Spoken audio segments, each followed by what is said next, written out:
নাই আটাইকে ৰঙালী বিহু সম্ভাষণ জনাইছোঁ। এয়া ডাবু অলপমান এনেকৈ ৰীতা মই ওলাইছোঁ।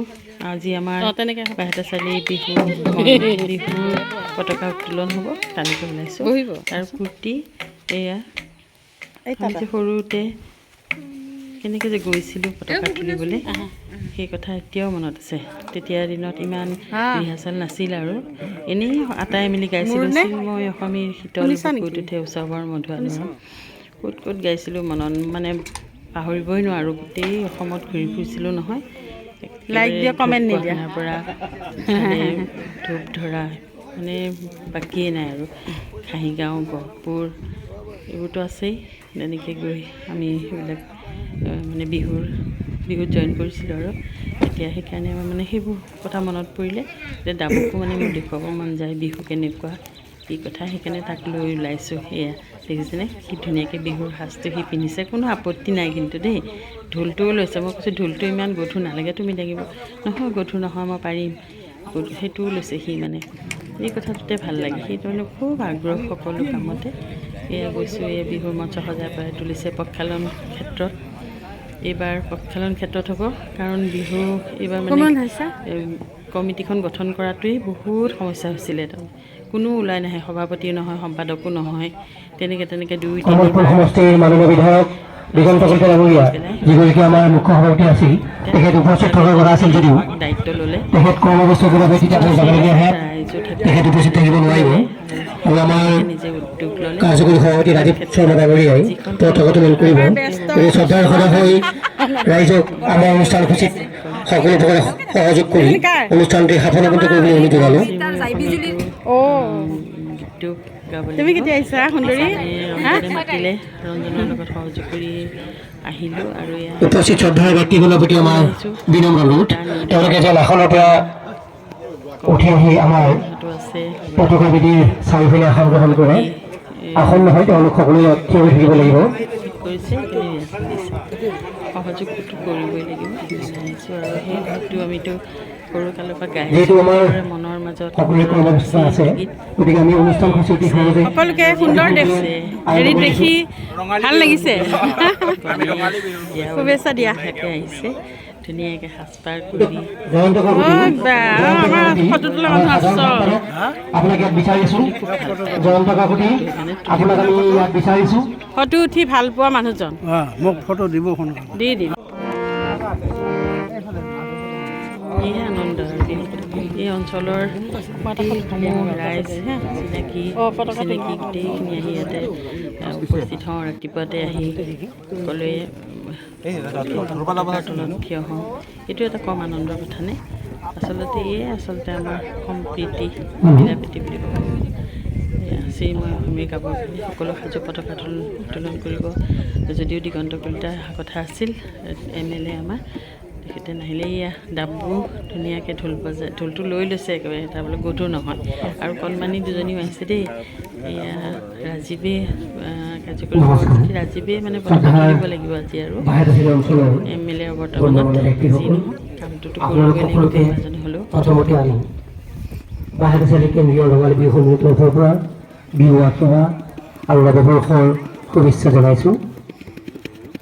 বিধায়ক ৰাজীৱ ভূষণ শৰ্মা ডাঙৰীয়াক পতাকা উত্তোলন কাৰ্যসূচীত আগুৱাই নিবৰ বাবে অনুৰোধ জনাইছোঁ।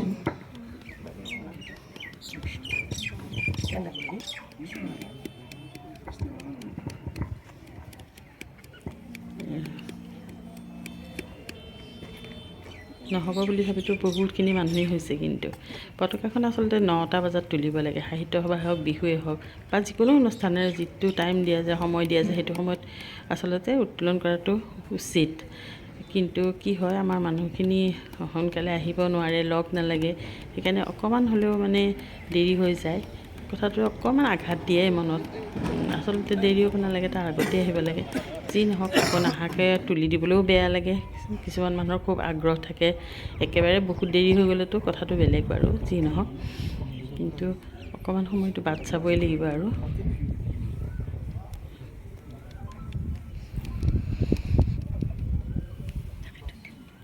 এয়া অঞ্জনা দেৰিকৈ হ'লেও পাইছেহি আৰু বৰ আগ্ৰহ গান গাবলৈ মাতিছোঁ সেইকাৰণে তাইকো।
ছন্দে কোটি কোটি কণ্ঠে গাই হবে মিলনৰ গান উল্লাস অধীৰ ছন্দে কোটি কোটি কণ্ঠে গাই হবে মিলনৰ গান সৰগৰ ভৰা ৰূপে ৰসে ৰঙে ভৰা সৰগৰ ভৰা ৰূপে ৰসে ৰঙে ভৰা উচ্ছল যতন নামন সৃষ্টিৰ সুৰ বাজে প্ৰীতিৰ পতাকা উৰে সৃষ্টিৰ সুৰ বাজে প্ৰীতিৰ পতাকা উৰে নতুনৰ নয়া বাহন শ্ৰীময় অসমীৰ শীতল বুকুত উঠে উৎসৱৰ মধু আলোড়ন শ্ৰীময় অসমীৰ শীতল বুকুত উঠে উৎসৱৰ মধু আলোড়ন উৎসৱৰ মধু আলোড়ন উৎসৱৰ মধু আলোড়ন প্ৰথম কাৰ্যসূচী যে পতাকা উত্তোলনৰ সময়ত আপোনালোকৰ এই উপস্থিতিয়ে আপ্লুত কৰিছে সেৱা জনাই আছোঁ আপোনালোকৰ প্ৰচেষ্টাত আজি 59 বছৰে এই